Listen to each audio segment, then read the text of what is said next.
Hello students, तो finally वो दिन आ गया है। आप में से बहुत सारे स्टूडेंट्स हैं जो ट्रेवल कर रहे होंगे इस टाइम पे। आज 20 दिसंबर फर्स्ट शिफ्ट में आप लोगों का स्टार्ट होने जा रहा है टेक्नीशियन थर्ड का एग्जाम, और बहुत ज्यादा बेसब्री से आपने इस दिन के लिए इंतजार किया है। तो ऐसा ना हो कि हमारी जो पूरी पढ़ाई है उसको हम अच्छे से यूटिलाइज ना कर पाए। तो गाइज, एक गाइडर का भी, माता पिता का भी, सबका हक बनता है कि अपने बच्चों का लास्ट टाइम तक हम लोग साथ दें। तो गाइज, सबसे पहले तो मेरी ओर से आप लोगों को बहुत बहुत शुभकामनाएं हैं। आप लोगों का बहुत अच्छे से सिलेबस कंप्लीट हुआ है, आप लोगों का बहुत अच्छा पेपर होने वाला है। आप बिल्कुल भी घबराने की जरूरत नहीं है। अब मैं लास्ट टाइम पे आपको कुछ चीजें बताना चाह रहा हूं, क्योंकि देखिए, हमने पढ़ाई बहुत अच्छे से की है, सब कुछ किया है। अगर हम उस पढ़ाई को यूटिलाइज ही ना कर पाए तो फिर सारी पढ़ाई लिखाई बेकार हो जाती है। और दूसरी चीज, कई बार होता यह है कि इतने दिन से हम सारी चीजें कर रहे थे, लेकिन लास्ट टाइम पे उन चीजों को भूल जाते हैं। तो मेरे प्यारे बच्चों, सबसे पहली मेरी आप लोगों से यही रिक्वेस्ट है कि अभी जो कल टेक्नीशियन का एग्जाम हुआ है उसमें बहुत सारे स्टूडेंट्स कह रहे थे कंप्यूटर आया, ये आया, सिर्फ इलेक्ट्रिसिटी से आया, बायो तो आई नहीं। गाइज, उन लोगों का जो सिलेबस था ना वो वही था। सिलेबस में कंप्यूटर ऑलरेडी दिया हुआ था, और जो basic science and engineering drawing थी ना, उसमें इंजीनियरिंग ड्राइंग के क्वेश्चंस नहीं थे ज्यादा। सिर्फ और सिर्फ वही इलेक्ट्रिसिटी वाला पार्ट ही दिया हुआ था, क्योंकि वो सिग्नल की ही पोस्ट थी। इसलिए आप उससे बिल्कुल भी कंफ्यूज ना हो। आपके सिलेबस में मैथ्स भी आएगा, रीजनिंग भी आएगी, बायो भी आएगी, केमिस्ट्री भी आएगी, फिजिक्स भी आएगी। जो आपने एनसीईआरटी पढ़ी है वहीं से सारी चीजें आएंगी, इसलिए घबराने की आवश्यकता नहीं है। अगर आपके पास इस टाइम पे टाइम है, अगर मान लेते हैं आपका कुछ पढ़ने का भी मन हो रहा है, तो मैंने 2 से 3 वीडियोस आपको टेलीग्राम पे भी सेंड की है। 30-30 मिनट की भी नहीं है वो, 15-15 मिनट की है। तो आप उस चीज को देखिए, क्योंकि इस टाइम पे करंट वरंट पढ़ने का कोई मतलब नहीं है बच्चों। अगर आप इस चीज को पढ़ेंगे तो आपके दिमाग पर और प्रेशर हावी होगा, और फालतू के रीजनिंग की चीजें करने से भी कोई मतलब नहीं है। क्योंकि इस टाइम पे जिन चीजों की नीड है ना, रीजनिंग जिस टाइप की आ रही है ना मेरे प्यारे बच्चों, उस रीजनिंग को करने के लिए जो मैंने अभी लेक्चर्स आपको सेंड किए हैं उस टाइप की चीजें ही चाहिए। वैसे तो मैंने ऑलरेडी आप लोगों को सारा पैटर्न बोला है कि एएलपी का और जो आरपीएफ का पैटर्न है उसको देखना बहुत ज्यादा कंपलसरी था। तो अगर आपको अभी कुछ देखना भी है ना, तो बस रीजनिंग का पैटर्न देख लो, लेटेस्ट वाला, क्योंकि उसी पैटर्न पे आपको सारे के सारे क्वेश्चंस देखने को मिलने वाले हैं। अब पेपर अटेम्प्ट करते समय मेरे प्यारे बच्चों, ये गलतियां मत करना बस। देखिए, आपने बहुत अच्छे से पढ़ाई की है, मैं आप लोगों से हाथ जोड़ रहा हूं, एज अ बड़ा भाई आपसे ये कह रहा हूं, या एज अ छोटा भाई, जो भी आप मानते हो। मेरे प्यारे बच्चों, किसी भी क्वेश्चन पे अटकना मत, डिफिकल्ट क्वेश्चन से लड़ना मत। अगर आप डिफिकल्ट क्वेश्चन से लड़ने लग गए ना, आपका समय कब बीत जाएगा आपको पता नहीं चलेगा। क्योंकि इस पेपर का लेवल जो है ना, एएलपी के आसपास या उससे थोड़ा सा अप रहेगा। इस बात को ध्यान रखना। जब एएलपी से अप रहेगा पेपर का लेवल, तो कैलकुलेटिव रीजनिंग आ ही रही है। ज्यादातर क्वेश्चंस रीजनिंग और साइंस के हैं। साइंस, रीजनिंग, मैथ्स, तो सब चीजें टाइम टेकिंग है। सिर्फ जीके को अगर छोड़ दिया जाए तो बाकी सारी की सारी चीजें टाइम टेकिंग है।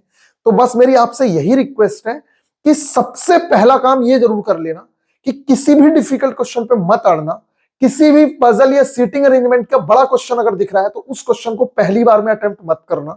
मार्क फॉर रिव्यू करके निकल जाना, लेकिन पूरा पेपर जरूर से जरूर देख लेना मेरे प्यारे बच्चों। आप लोगों को लग रहा होगा कि ये भैया क्या बकवास करे जा रहे हो, आप बार बार एक ही बात कर रहे हो। मेरे प्यारे बच्चों, मेरे को बोलना अच्छा नहीं लगता, लेकिन मैं फिर भी बोल रहा हूं, किसी वजह से बोल रहा हूं आप लोगों से, कि अगर आप भूल गए हो तो प्लीज ये काम मत करना।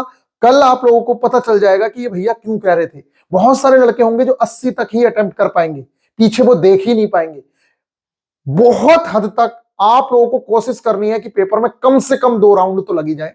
पहला राउंड आप जाइएगा थोड़ा स्पीड में, और सिर्फ उन क्वेश्चंस को करते हुए जो क्वेश्चंस पहली बार में आपसे बन जाएं।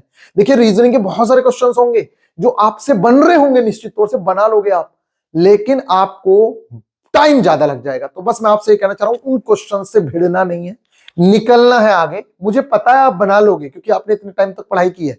प्यारे बच्चों, देखो, पढ़ाई करना एक अलग चीज है, और उस चीज को यूटिलाइज करना, देखिए, ये भी एक स्मार्ट बंदे की ये पहचान होती है कि उसको ये पता होना चाहिए कि मुझे कौन सी चीज छोड़ देनी है आते हुए भी, तभी आप जीत सकते हो। अगर आप हर चीज को पकड़ के चलोगे तो जीत नहीं पाओगे, क्योंकि आपको लास्ट में बहुत अच्छी चीजें मिलने वाली हैं। इसलिए भले ही फर्स्ट क्वेश्चन से अटेम्प्ट करना शुरू करो, आप चाहो तो 50 से भी करना स्टार्ट कर सकते हो, कोई दिक्कत नहीं है।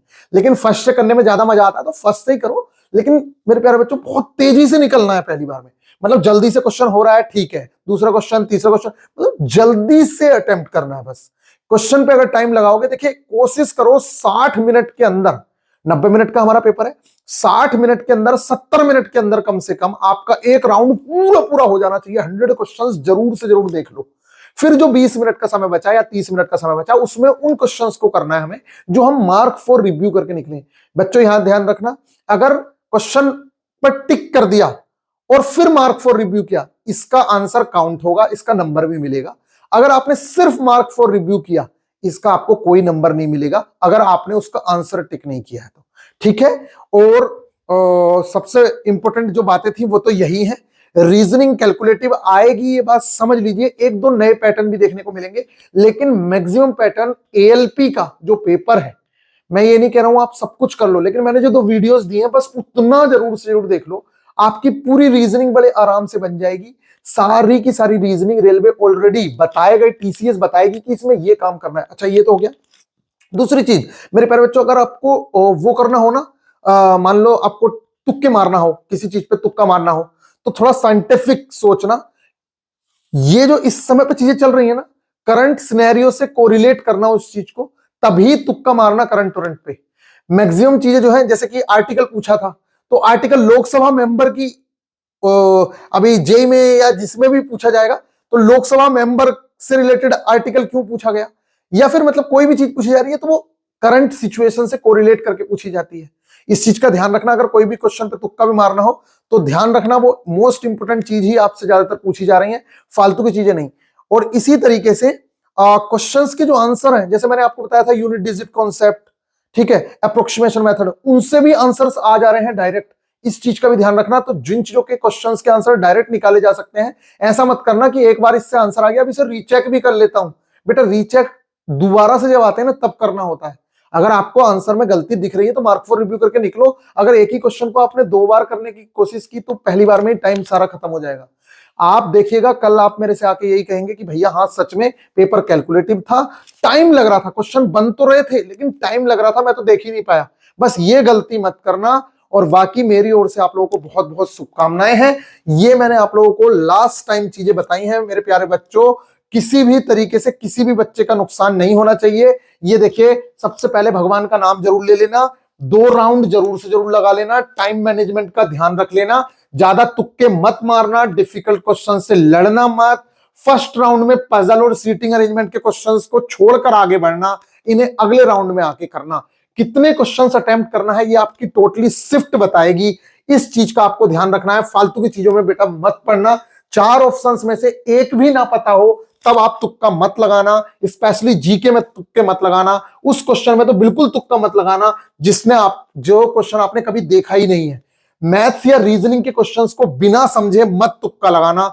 साइंटिफिक तुक्के लगाने के लिए 50-50 रूल का यूज कर सकते हो। अगर आपको 2 ऑप्शंस दिख रहे हैं तो आप उनमें से तुक्का लगा सकते हो। सबसे ज्यादा एक्सप्लेनेशन दिया हुआ हो उस क्वेश्चन का आंसर ज्यादा पॉसिबिलिटी होती है कि जहां ज्यादा एक्सप्लेनेशन दिया है वो सही होगा।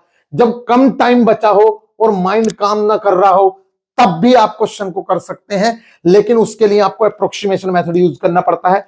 पुरानी नॉलेज एंड मेमोरी टेक्निक्स का यूज करके भी क्वेश्चन कर सकते हो। जब कैलकुलेशन का टाइम ना हो तो यूनिट डिजिट अप्रोक्सीमेशन मेथड आदि का यूज कर लेना। ट्रिग्नोमेट्री में कोई क्वेश्चन ना आ रहा हो और आपको आंसर देना हो तो कहीं पे भी अगर प्लस माइनस लगा हुआ है तब आप 0 आंसर दे सकते हैं। एक पॉसिबिलिटी है अगर ऑप्शन में 0 है तो। और अगर गुणा या भाग हो रखी है तब आप 1 आंसर दे सकते हैं। ये सिर्फ तब है जब आपसे कुछ ना बन रहा हो। ये लास्ट ऑप्शन बचता है। और जहां पे अतिशयोक्ति की बात हो रही हो किसी सेंटेंस में कि ऐसा तो कभी हो ही नहीं सकता या हमेशा ऐसा ही होता है, वो ज्यादातर चीजें गलत होती हैं बच्चों। इस चीज का ध्यान रखना। ऑल ऑफ द अबव अगर कहीं पे दिया है तो उसके चांसेस होते हैं 80% तक सही होने के, और नोटा ऑप्शन के बहुत कम चांसेस होते हैं सही होने की। ये मैंने बार बार आप लोगों को बताया। और अगर कभी तुक्का मारना पड़े, पहली बात तो मत मारना क्योंकि 1/3 की निगेटिव मार्किंग है। फिर भी अगर मारना पड़े तो मेरे प्यारे बच्चों बी एंड सी ऑप्शन की तरफ जा सकते हो। ये एक अच्छी चीज होती है। आई होप कि आप लोगों को ये बात समझ आ गई है। इन सारी की सारी चीजों को आप लोग देख लीजिएगा। डिफिकल्ट क्वेश्चंस को छोड़कर ही आगे बढ़ना सबसे बड़ी समझदारी है। भले ही आपको क्वेश्चन आता हो तब भी मैं आप लोगों से कह रहा हूं आप मत करिएगा मेरे प्यारे बच्चों। फिर इसके बाद आप लोगों का लगते हैं ALP CBT 2 में और ग्रुप डी में। हमारी ओर से आपको बहुत बहुत शुभकामनाएं। Take care.